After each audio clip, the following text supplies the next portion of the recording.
Let me first start off by giving you guys the date. Saturday, April 25th of this year.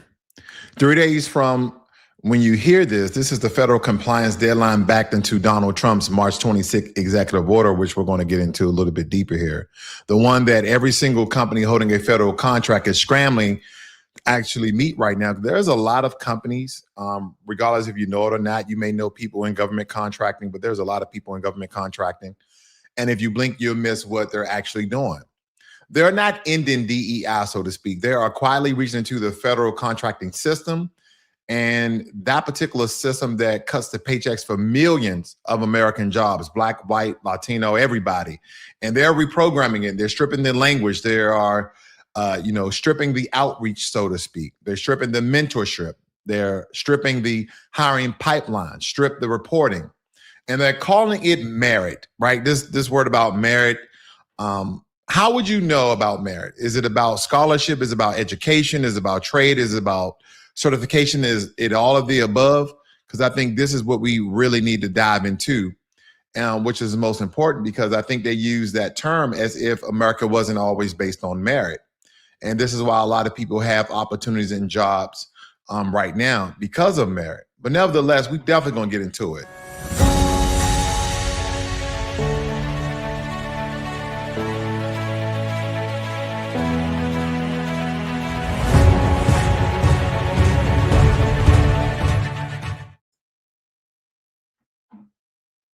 New executive order signed March 26, 2026, addressing DEI discrimination by federal contractors. Be aware this executive order covers only race, does not address national origin, does not address gender, only race. Contractors have until April 25th to incorporate some new language into their contracts. May 25th, the FAR guidance will be issued, and OMB will provide guidance to contracting agencies on enforcement. Key points from the executive order. Unlawful DEI is defined as disparate treatment based on race or ethnicity in recruitment, employment, contracting, program participation, or utilization of resources. That's how the federal government is defining unlawful DEI.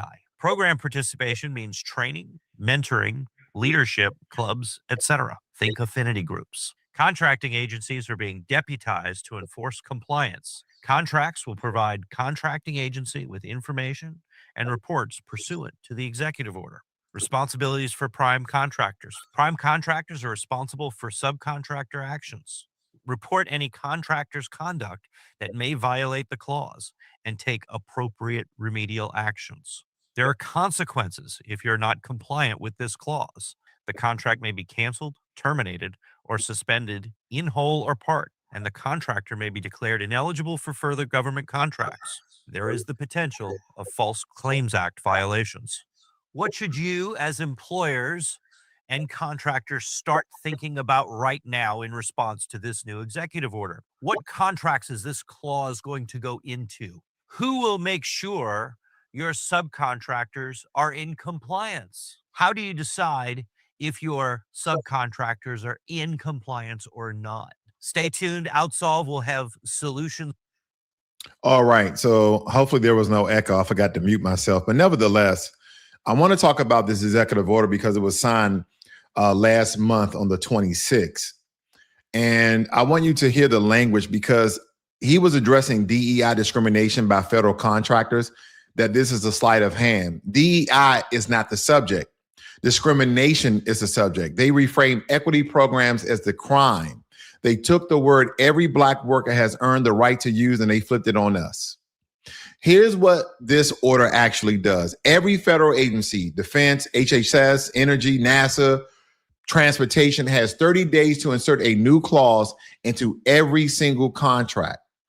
And that clause bars contractors from racially discriminatory DEI activities. If you want to keep that contract, you sign. And if you refuse, the order authorizes the agency to cancel, terminate, or suspend your contract. They can debar your whole company from federal work altogether. 30 days from March 26th is April 25th, which is this Friday. So roughly about 3 days. Now, the word discriminatory in the clause is not defined by the Civil Rights Act. It is defined by the administration. That is the trick. The same outreach program that a federal agency paid for last year can be flagged as discriminatory this year by nothing more than a change in the White House. Now, if you guys want to go reference this for yourself, you guys can go over to whitehouse.gov, and the name of the executive order is addressing DEI discrimination by federal contractors, okay? So I need you to understand the scale here, because the federal government spent more than $700 billion last year on contracts.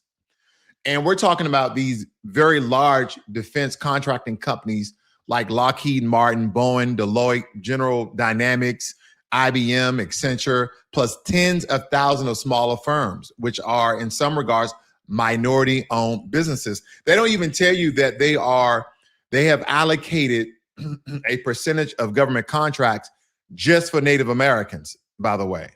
Okay, and they will have them to have these contracts from 1 year to 5 years. It just depends on who qualified, who filled out the paperwork. But this is a quick bag for a lot of these so-called minorities. And a lot of the minorities, people just thinking Black, Asian, and as well as Hispanic, but no, Native Americans have government contracts as well. And by the way, HBCUs have research partnerships with the federal government. So the top 5 federal contracting states are Virginia, Maryland, California, Texas, and Georgia. And this is pretty much the Black worker country. That is the DMV, that is Atlanta, that is Houston. This is where the Black professional class actually lives. And if you look at who actually get the jobs, Black workers are overrepresented in federal civil, excuse me. Black workers, they are absolutely overrepresented in federal civilian employment relative to the private sector. And it always have been, because it's much harder to discriminate when you're dealing with the government versus corporate America, right? I want you guys to think about any interviews that you might have went through if you're non-white, and some of the discriminatory nature that you may have to go through, like you're well qualified, even overqualified, and you can't even imagine why you wasn't, picked, and you'll never know. But the federal government has different, regulations, different policies.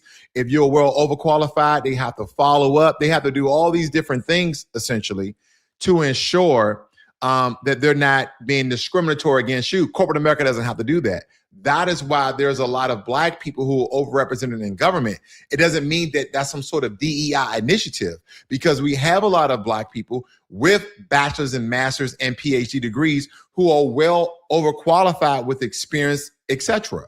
But when it comes to the private sector and corporate America, they don't even have to follow up with you. You apply for a job and you get, oh, you do not qualify, or we went with another candidate, or you may even get an interview, right? You have a very common name. Unless they look at your application that you filled out that you were Black or other or some sort of like that, your name is John Smith. They're like, let's interview John Smith. You show up, you have this big Black face in front of you, and the majority of the company is white. I'm not saying they've been discriminatory, but if they're basing things off merit and you have the right professional portfolio and your pedigree pretty much speaks for itself, then why aren't you getting the opportunities, right? Is the job market shrinking? I thought we were winning, and that we've grown 177,000 jobs, even though they cut 271,000 jobs, roughly 277,000 jobs from the federal government. But I digress.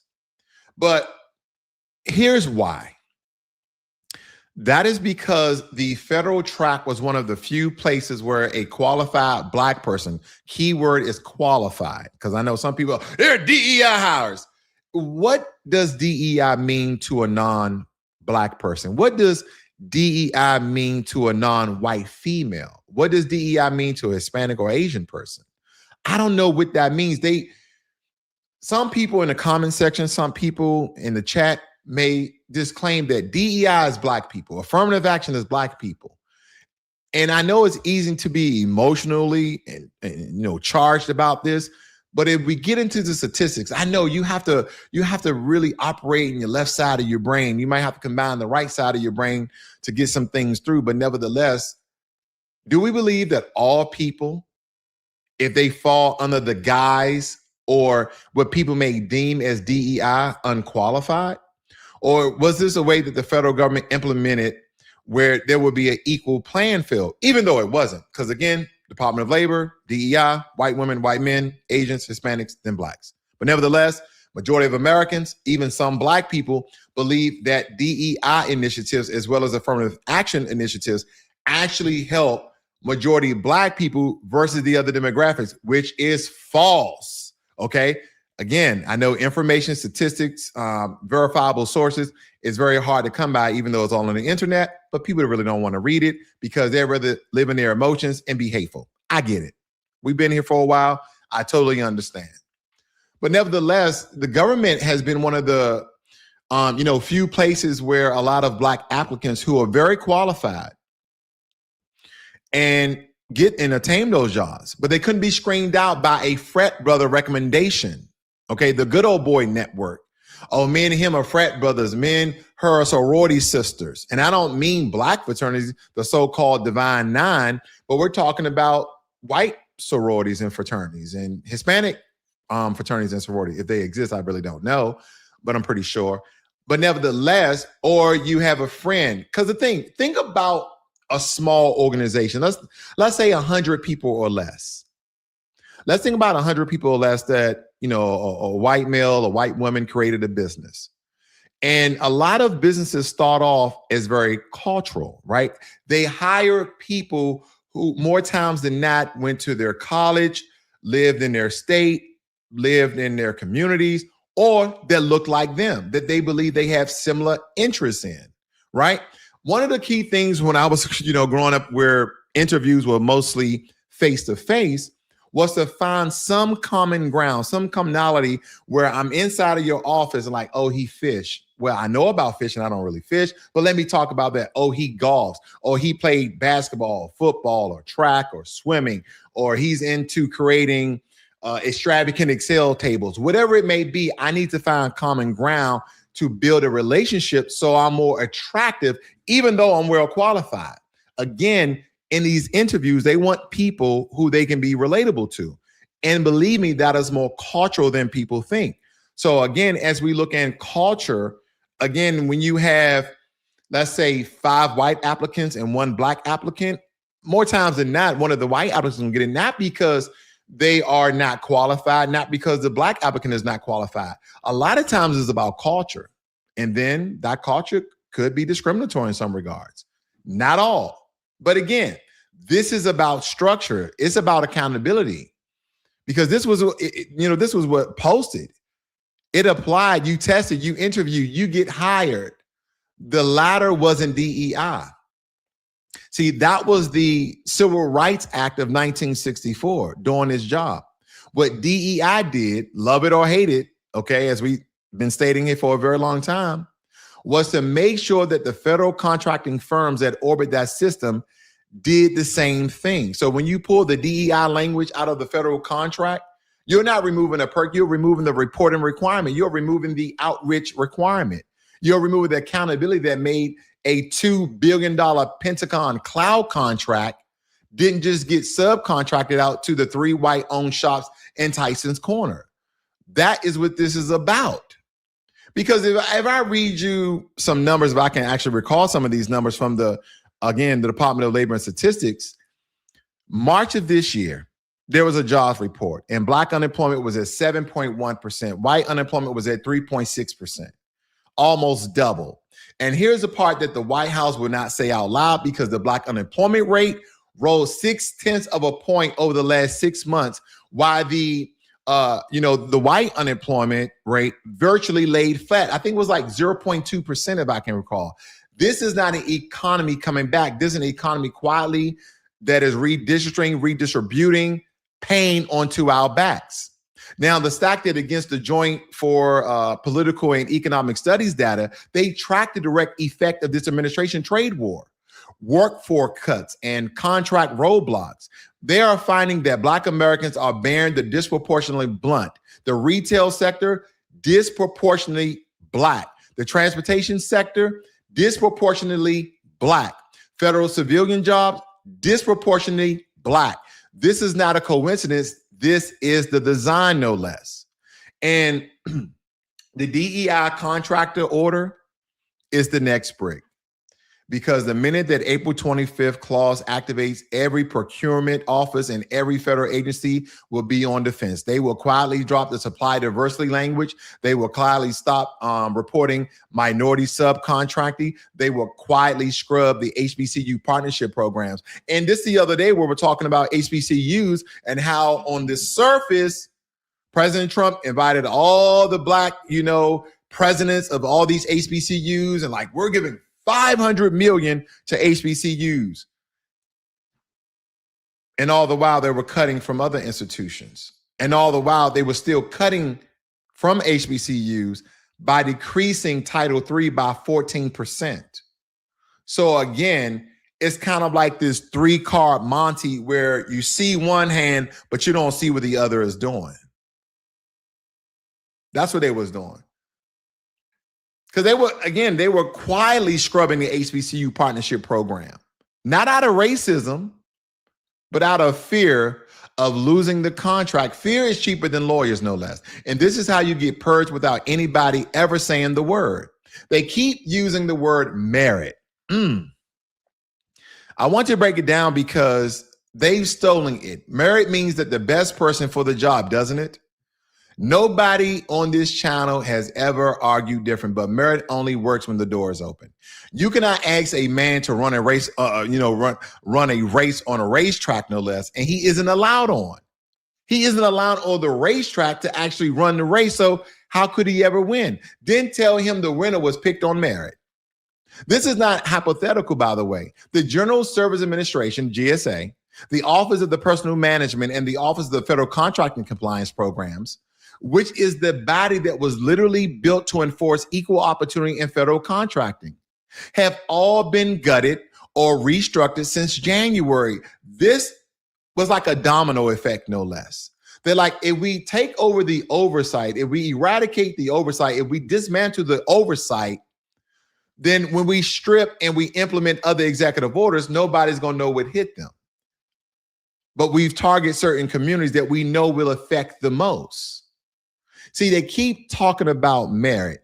Then if it's based on merit, then take race off the application. You see that? Take race off the application. They won't do that. Why won't you take race? Oh, because we have a census every so many years, and we want to know how many Black people, how many white people, how many Asian people, how many Pacific Islander people, how many Hispanic people live in America. And a lot of that information we actually get from the government as well as corporate America of who they hired. Why do you think all these so-called DEI, affirmative civil rights programs even exist? Because if nobody wants to believe this or not, that this country was built on hate. This country was built on discrimination. This country was built on economics of free labor from enslaved Black people and their descendants.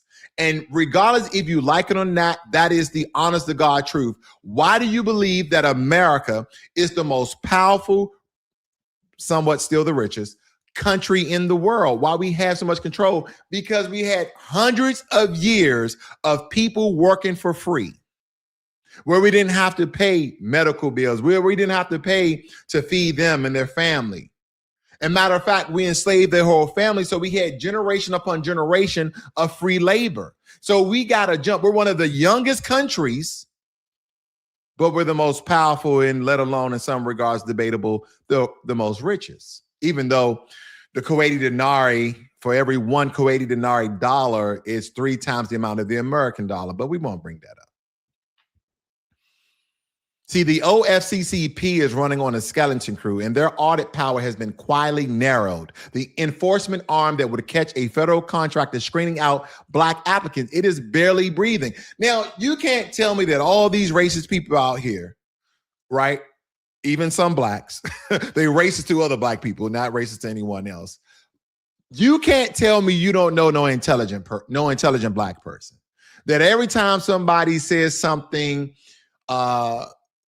towards a Black person stating that they're low IQ, do you really believe that? Do you like when President Trump was calling Jasmine Crockett, low IQ. Do you really believe that? She has a whole law degree. You believe she's have low IQ? No, I don't believe the sister has low IQ. Now, she made a lot of mistakes as she was running for office that was very silly, in my opinion. Some of the antics and political theater she did wasn't very smart on a political level. But as far as the intellect, no, I believe that the sister's sharp. I believe that she's very intelligent. But just because somebody that you adorn, someone that you like, someone that you may have voted for, you believe that they're low IQ because he said it? But then again, in defense, he's going to destroy an entire civilization. Oh, that was just a negotiating chip. That was just a bargaining chip. He was trying to bring them to the table. So I guess when Trump stands at the podium and says the new order ensures merit-based hiring, what he is actually saying is that the referee just walked off the field. Do what you want. We won't check for anything. If the data shows that the federal workforce is whiter this fall than it was last spring, then that'll tell you that's what merit looks like. Don't forget, the vice president is in cahoots. He's in cahoots with President Trump. Even though President Trump disrespected the Pope, right, which is kind of the head of the Catholic Church. J.D. Vance is Catholic, allegedly. But he also went to a Turning Point USA conference, J.D. Vance, and stated that you don't have to apologize for being white anymore. I don't know any white person, even some of my white friends, have never said, you know what? I apologize for being white. We're terribly sorry what happened to you guys in slavery. Listen, it was our forefathers. It was our ancestors. I've never been in slavery. You don't have to apologize for me. I never had a white person to apologize for me, and you don't need to. It happened. Okay? It's over. We don't need an apology. We need our damn check. I said it. MLK said it, and everybody else saying it. You gave Native Americans, and you're still giving Native Americans reparation. You giving all sorts of people restitution and reparation. The Democrats gave illegal immigrants reparations, so on and so forth. So that's the only thing that needs to be done, But every generation of this country has run the same play. 1877, Reconstruction ended. Not with a speech, but with a deal. Because, again, if I can recall correctly, it was the... I think it was called the the Hayes-Tilden Compromise, where federal troops, they left the South, Black political power collapsed within 5 years, and then in 1935, I believe, the Wagner Act, the Social Security Act, and the New Deal, what dealt with agriculture and domestic workers that were actually excluded. 2/3 of Black Americans were cut out. Okay. And believe me, the floor is missing when you add all these things up together, because in 1981, the Reagan administration begins dismantling the Office of Federal Contract Compliance Programs. Right. And they narrowed the scope. They audited the scopes. They cut Black federal employment gains across the 1970s, different decades, same play. And if people really want to look at Black American, okay, well, that happened such a long time ago. Why are you guys still in the predicament and position that you're in? Because of the systematic, continuous barriers that the government has put in place.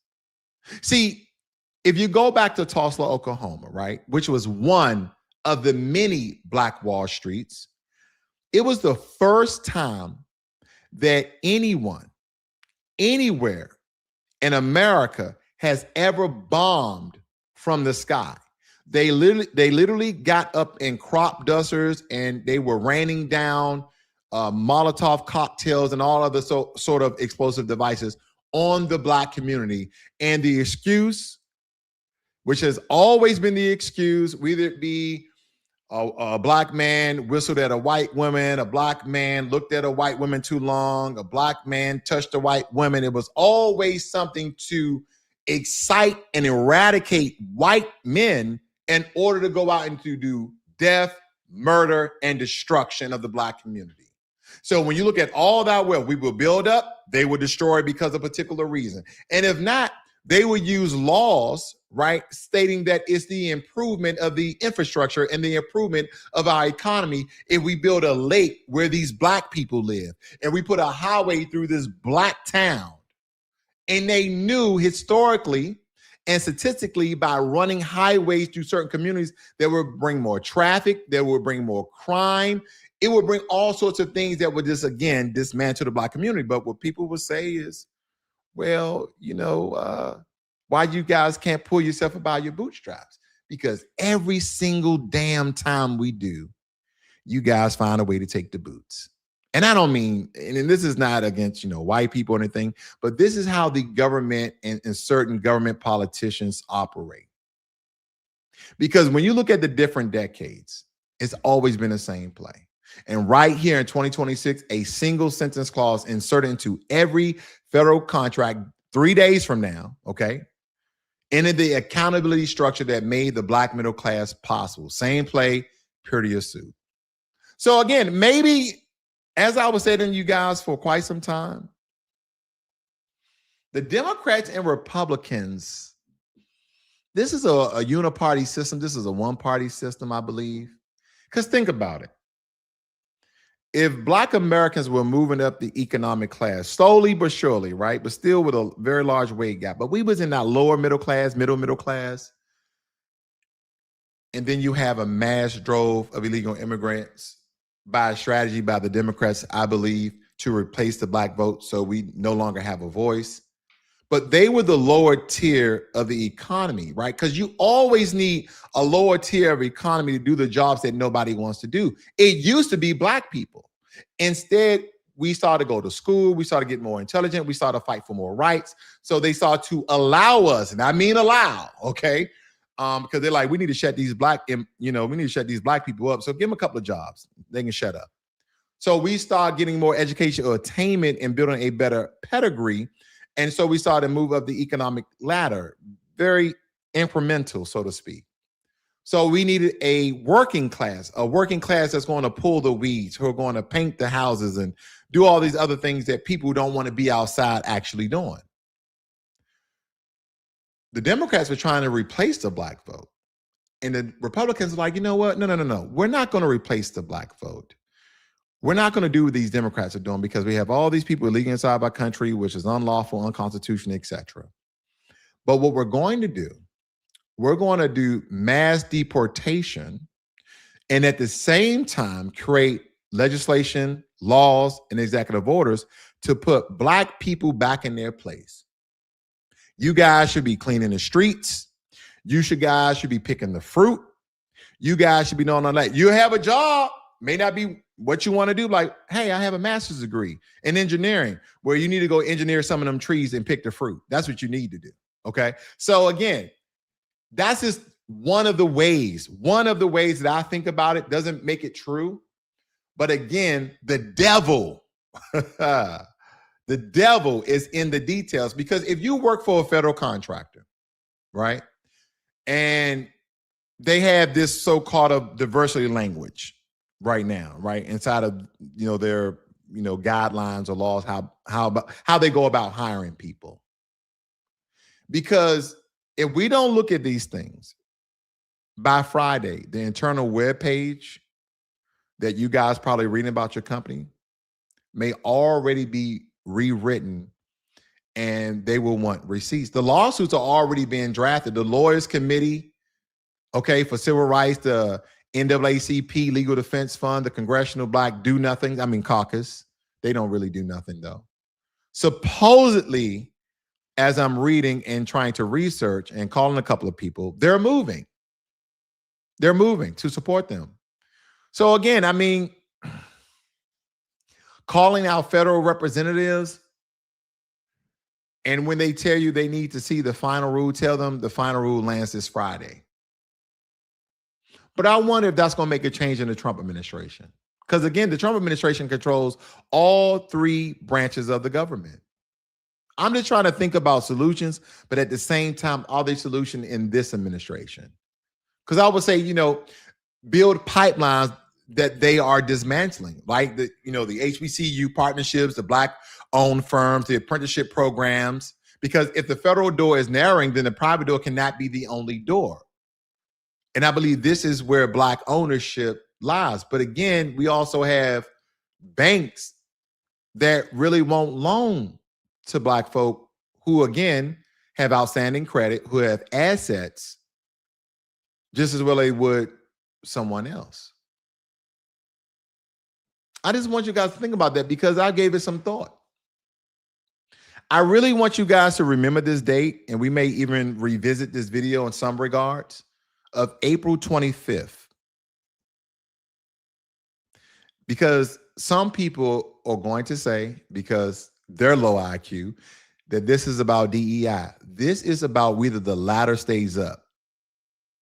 They're not removing a program. They're pulling a rug out from beneath us. So we don't need to perform outrage here. And as I always tell you guys, this is where we diagnose power, and we really, really look at the devil in the details. We better have some holy water, because what we have in office right now, as I was kind of reviewing some of my, older videos when Trump came into office, some of the things that I was supporting, one or two things, especially as it pertains to illegal immigration, because some people are, oh, you're a Trump supporter. I didn't vote for Trump. I'm not a Trump supporter.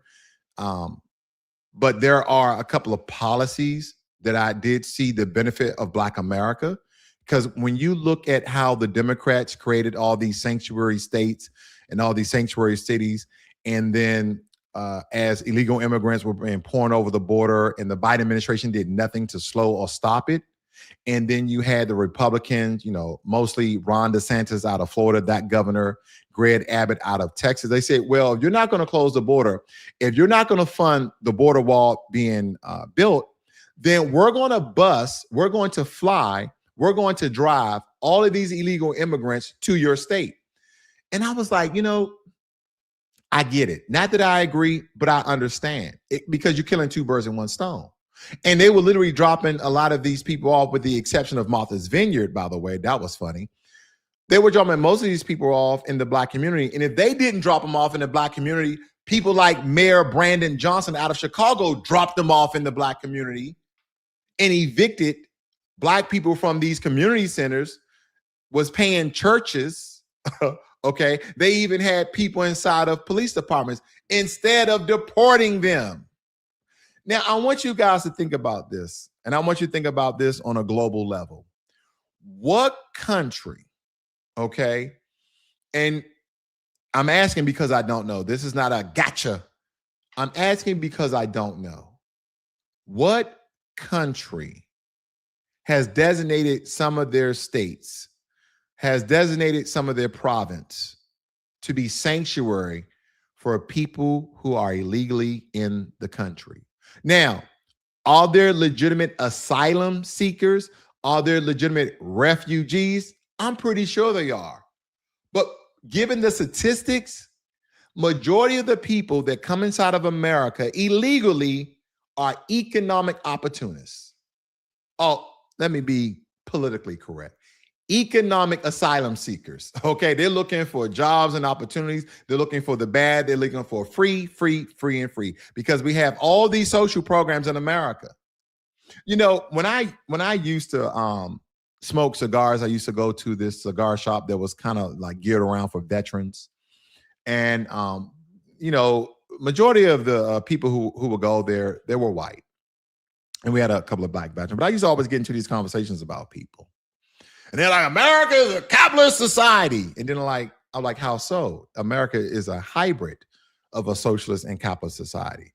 No, it's straight capitalism. I'm like, well, you know about all the social programs that America has, right?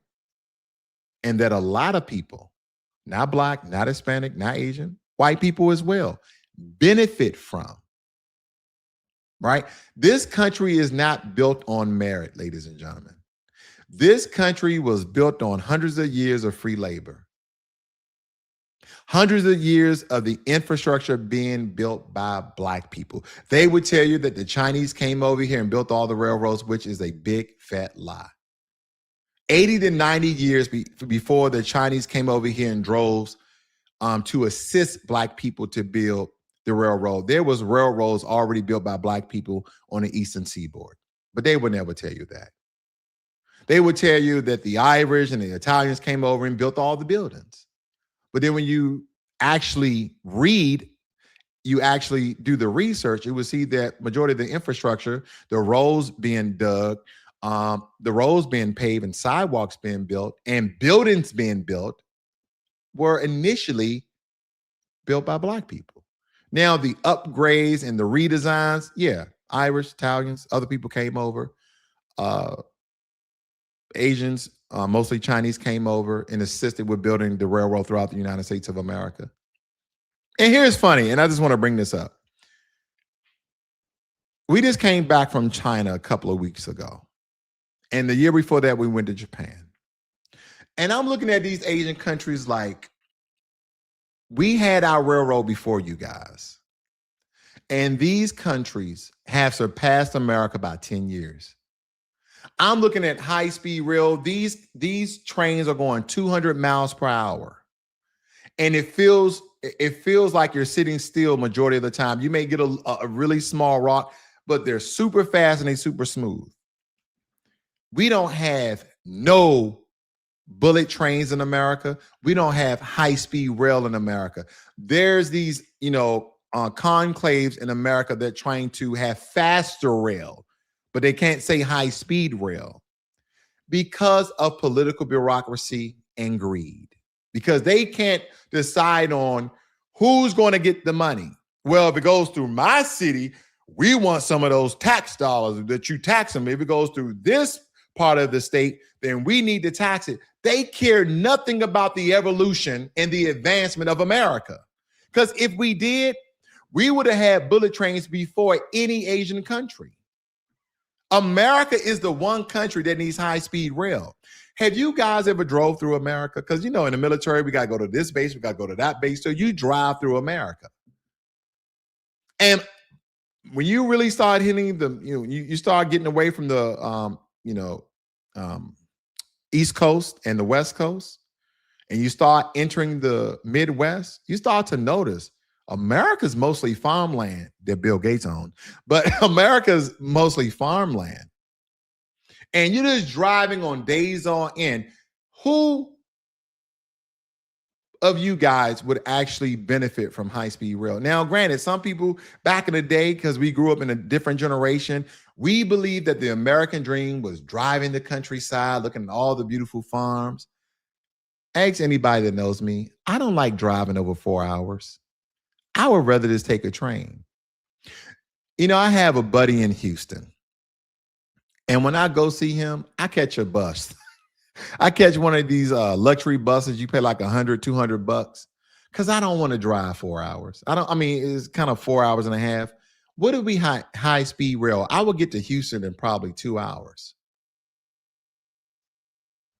So they talk about advancement and evolution. And when you look at countries like Japan, Korea, China, to name, three of the large top Asian countries, when we talk about technological advancements, we're far behind. Some of them were 5 years, some of them were 10 years. But again, this is where we have to diagnose power. And I understand why this channel, why I, did a transformation, because I wanted to provide something for you guys where you're not just hearing someone on repeater saying the same things over and over again, really diving into the details of things, which a lot of people don't really want to do. Okay. Now, if you saw something in this breakdown that lit you up, I want you guys to share it. Send it to somebody who works in a federal contracting job. Even yourself, you may want to dive more so into this. If you thought about getting to federal contracting, you may want to dive deeper into this. But send it to someone who worked in, a federal contracting shop. Send it, to your cousin that may work in the DMV. Send it to your auntie who keeps telling you they're not going to do that. They're doing it, and that is dated and that is signed, and it's already there. It's actually already in the Federal Register, by the way.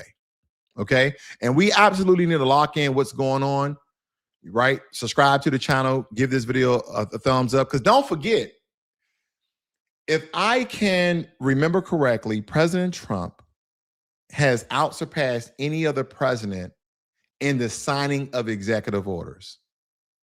I don't know if it's 2 times, 3 times, 4 times the amount. And it really had me thinking. It really had me thinking. It probably had you thinking as well.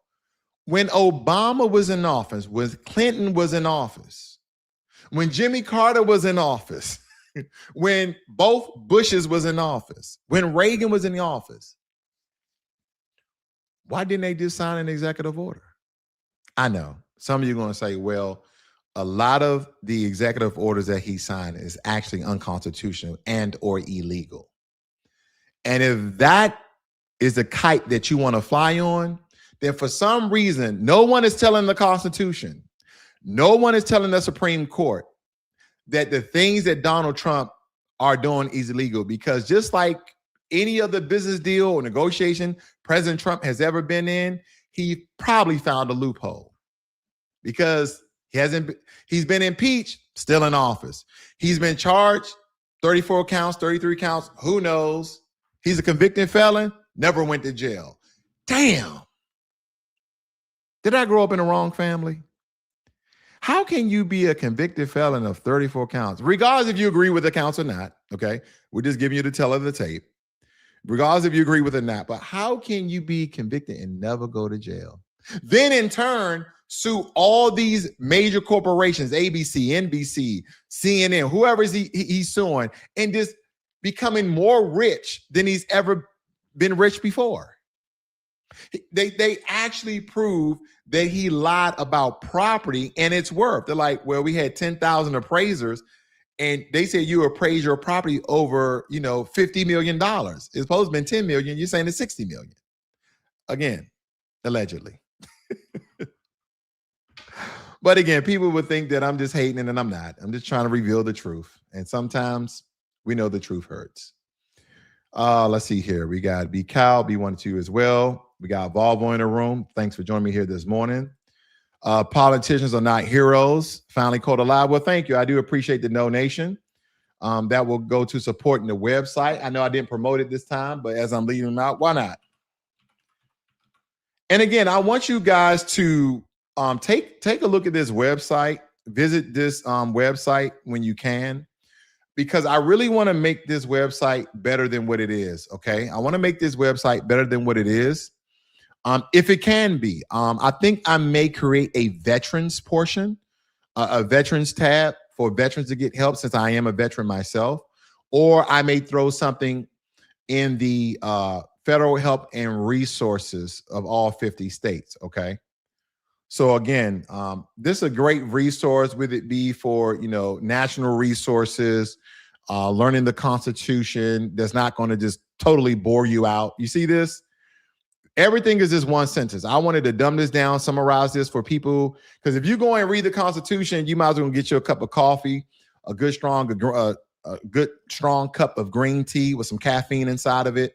But look at the amendments, right? Very easy to read, tells exactly what it does. You don't have to get into all the jargon and rhetoric of, the legality of the Constitution, so to speak. Additional amendments, also one sentence or a very short statement, no less. And you can be a little more aware, which actually, what's actually contained in that. And then again, vote. Not that you're going to vote, because again, I'm tired of all these people, especially these baby boomers or these old Generation X people keep telling me your ancestors died for you to vote. No, they didn't. They wanted us to have the same right and privileges as everyone else. Meaning, if you want to sit on a couch and watch this all go past, then so be it, and don't feel guilty. If you feel like it's an obligation to go vote, then do so. Vote for whatever party you want to. I'm just asking people to vote in their own best interest. Don't just vote Democrat down ballot. Just don't vote Republican down ballot. Actually know what you're voting for, and actually vote on the local levels that will change your life. But again, someone's just going to say that I'm a Trump supporter or I should have voted for Kamala Harris, whatever. They both were bad choices in my opinion. All right, watching from Canada, I knew this kind of purge of FBA workers was coming down the pipeline and that would target Black women and the so-called middle class. Yeah, it's targeting Black women, but it's targeting all Black people because there's Black men inside of, government as well, state and federal. This is exactly what Euro Americans wanted, but it has come a bit too late for them to get excited about it when their taxes are funding a meaningless war. Okay. The other president did sign many executive orders, brother. You need to do your research because you sound like you have, you watch too much CNN and MSNBC. Trump's work harder for Americans. Okay. Yeah. I knew it was coming. It has to come because there's something in people with a disdain, dislike, hate, bigotry, discriminatory behavior in mind that automatically think that all these other presidents did all of these other things. And then the one trope that I absolutely hate, and I've been pointing this out everywhere I go, if you are a non-Black person, and you don't have to do it for me, do it for that Black person. Stop calling us effing brother and effing sister. We are not your damn brother and we are not your damn sisters. We're just not.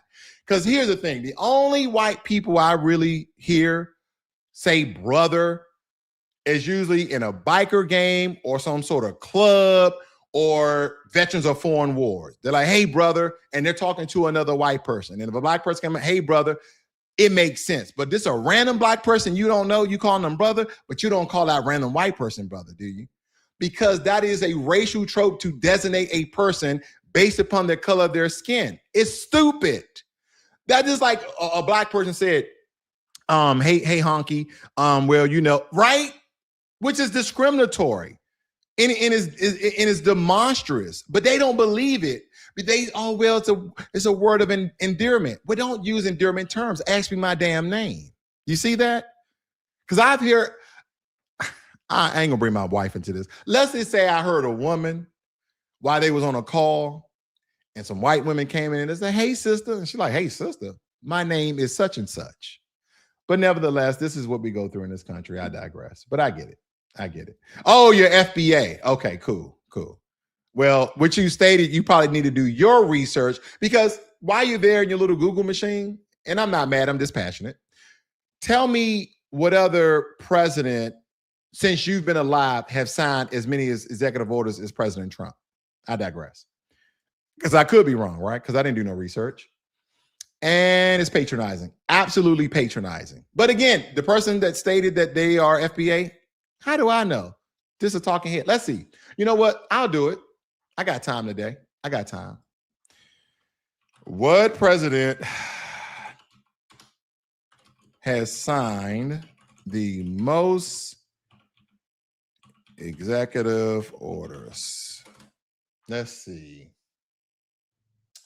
Franklin D. Roosevelt, 1933, 1945. Not in our lifetime, like I thought. To manage the Great Depression. Let's see. Woodrow Wilson, Calvin Coolidge, Theodore Roosevelt. Okay. Recently, oh, you guys can't see this. I'm tripping.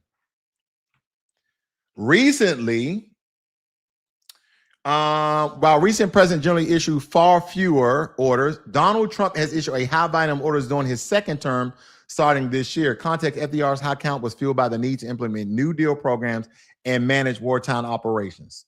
So again, all the presidents that signed these executive orders wasn't even in our lifetime. Okay. So yeah, I get you. Let's see. I have called you brother, but identify myself as Black as well. Just a Canadian-born national.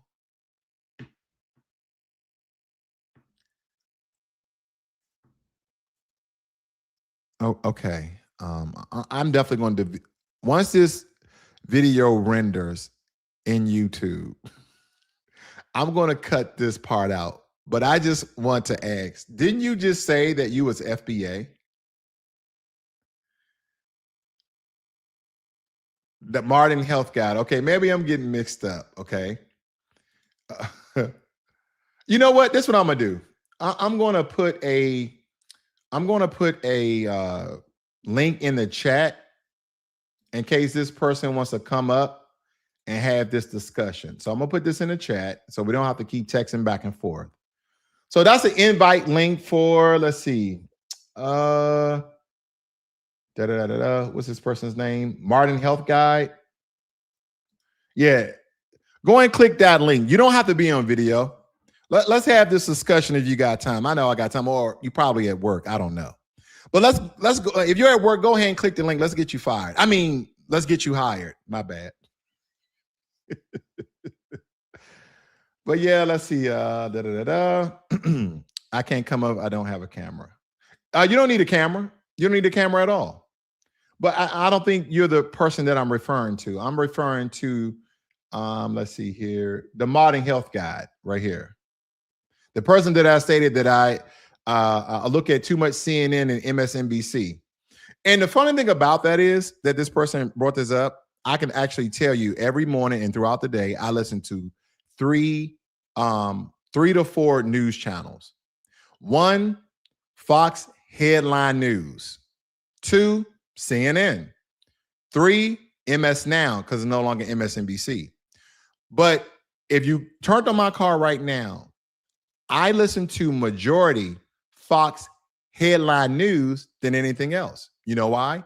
Because they're going to report on everything that the president is doing, more so CNN. CNN is just going to argue and complain about Trump all day. That's all they do. But you're going to get headline news with Fox Headline News. So I listen to that majority of the time. So again, I understand that people project things onto people like myself who has platforms that give great information based upon truth and statistics.